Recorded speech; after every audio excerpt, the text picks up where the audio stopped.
Nancy Clark. I am the president of the National Women Veteran United Rockford SheVet chapter.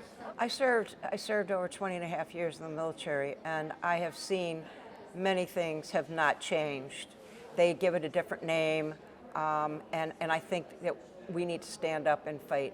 And the fact is, if we don't say something and do something, it will continue to fester, it will continue to take hold and be deeper, and women will then be eliminated from the military, and there is a need for our women in the military. This event is a meet and greet for female veterans. Today happens to be Illinois Women Veteran Day, and we decided that we would like to hold an event to encourage the female veterans that live in our community or in surrounding communities to come and meet other female like-minded veterans. Because it is Illinois Veteran Women's Day, we decided we would do a demonstration of unity, and that being we are united in the ideologies of having support, benefits, and things for women that are being taken away from us currently.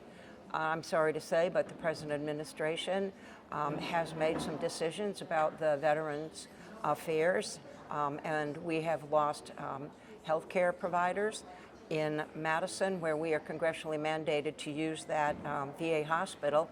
So many of our health care benefits for women have been eliminated, or now we have an inordinate amount of time waiting to get female care. It's all veterans, and I know that some male veterans have done demonstrations before, but I believe it's important that the women do it too.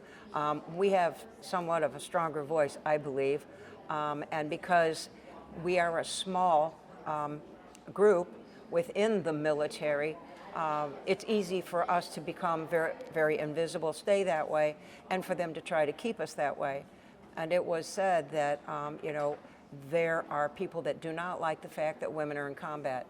And I will assure you, I joined in 1970, retired in 1990, and I tried for those years to get women to be recognized for the combat duty they were already performing.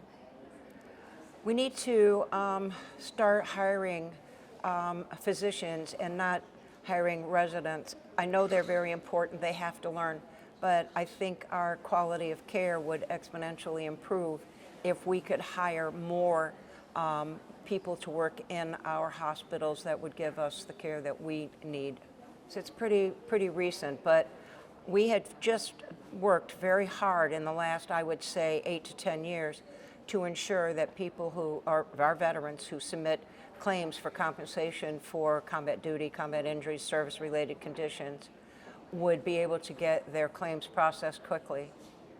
And in the last, I would say, probably 3 to 4 months, that has exponentially slowed again as it was when we first began 10 years ago. So now our female veterans who submit a claim, it's taking months to get rather than a few. I think there should be a letter campaign to your representatives, to your senators, your congressmen, to the VA itself.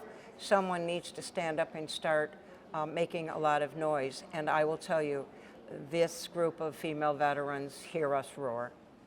This is just the beginning. We will be having more of these demonstrations of unity.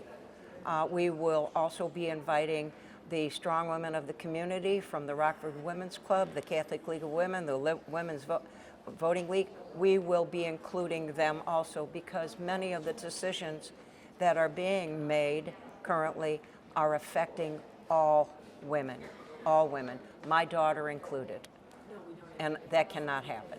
On the 27th of September, right here at Memorial Hall, we will be doing a suicide prevention resource program. It's very, very important. In fact, women are probably committing suicide a little bit more than the men are. I know we have 22 a day, but the number of women has increased in this last couple of years. So how does the exclusion of LGBTQ plus and transgender service members affect the veteran community here? It is a feeling of fear, fear that there are services that are going to be eliminated for them. There's fear that those that are serving presently are going to be discharged. In fact, that's going on right now as we speak. And we need to stand up and support our LGBTQ plus and transgenders. Can you share what the documentary by the Harlem Vet Project highlights about women in the service? Oh my, this is such a wonderful program. It started pre-COVID. 5 women have been followed and their stories were told. And again, we have been the invisible soldier. And for them to be able to document their time in service, talk about their story, many of it involves military sexual trauma to combat injuries. For us to be able to document history, it's not lost.